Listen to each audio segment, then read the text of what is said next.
সত্যিকারের ভালোবাসার জন্য সুন্দর চেহারা বা অঢেল টাকার প্রয়োজন হয় না। এর জন্য একটি সুন্দর আর পবিত্র মন দরকার।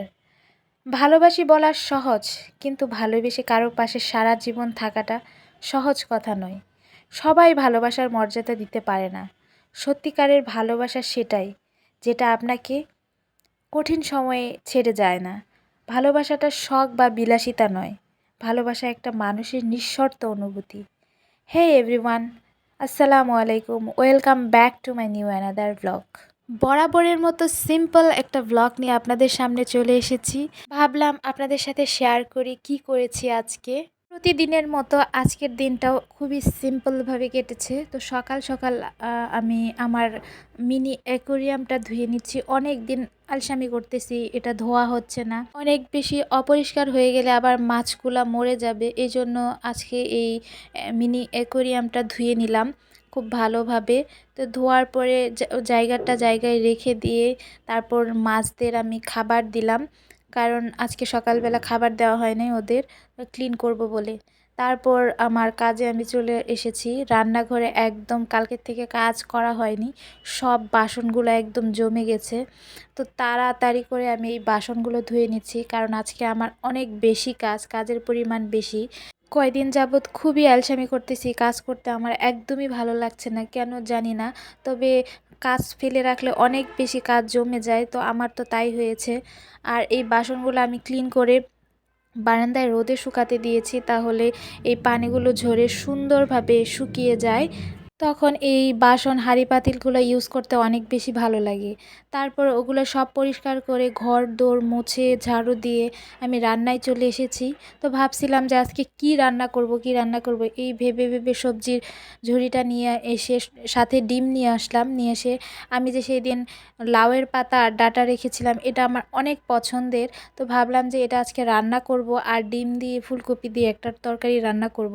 এর মাঝে আমার হাজব্যান্ড বলতেছিল তাকে পিঠা ভেজে দেওয়ার জন্য। আর এই পিঠাগুলো তো ফ্রোজেন করা, আমি আগেই বানিয়ে রেখেছিলাম রেডিমেড। তো আগে এইসব ফ্রোজেন করে রাখলে একটা সুবিধা আছে যে ইনস্ট্যান্ট বানাতে হয় না, কাজের পরিমাণ আরেকটু কমে যায়।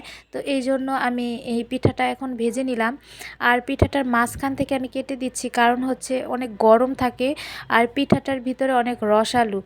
কামড় দিতে গেলে, গরম পিঠাটা কামড় দিতে গেলে তখন রসটা মুখে লেগে পুড়ে যেতে পারে, যার কারণে আমি এই পিঠাটা কেটে দিলাম। আর এদিক দিয়ে আমার ডিম সেদ্ধ হয়ে গেছে। তো ডিম সেদ্ধ করার পর আমি শাক পাতা ডাঁটাগুলো ধুয়ে নিচ্ছি। ধুয়ে নেওয়ার পর সেদিন যে আমি চা পাতা নিয়ে এসেছিলাম, তো চা পাতাটা আমার আর উঠানো হয়নি, তো ভাবলাম যে উঠিয়ে রেখি। তারপর কিছু চা পাতা বেঁচে গেল, তো ভাবলাম যে আগুন দিয়ে পুড়িয়ে প্যাকেটটা রেখে দিই, তাহলে চা পাতাটা ভালো থাকবে। আর এদিক দিয়ে আমি ফুলকপি কেটে নিয়েছি। তো ফুলকপি কেটে নেওয়ার পর আমি ফুলকপির সাথে এখানে ইউজ করব টমেটো, তাই একটা টমেটো দিয়েছি। আর দিয়ে দিয়েছি আলু।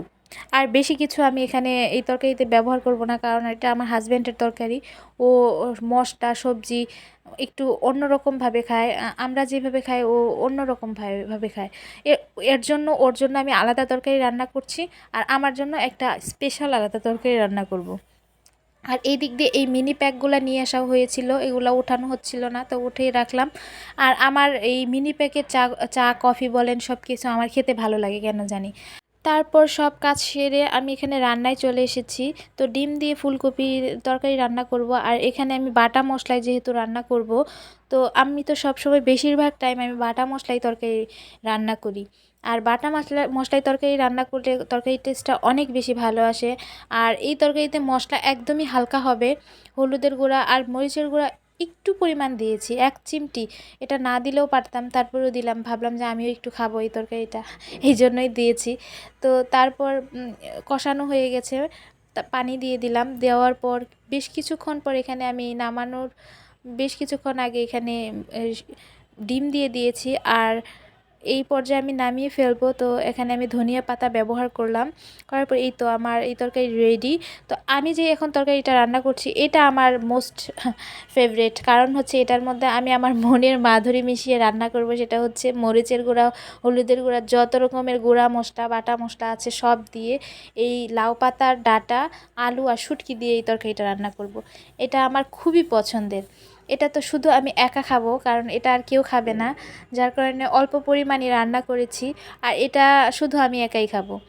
তো এই তো দেখতে পাচ্ছেন তরকারিটা প্রায় মশলা কষিয়ে এসেছে, আর এই পর্যায়ে আমি পানি দিয়ে দিয়েছি পরিমাণ মতো। আমি কি পরিমাণ পানি খাবো সেইভাবে আমি পানি দিয়ে দিয়েছি।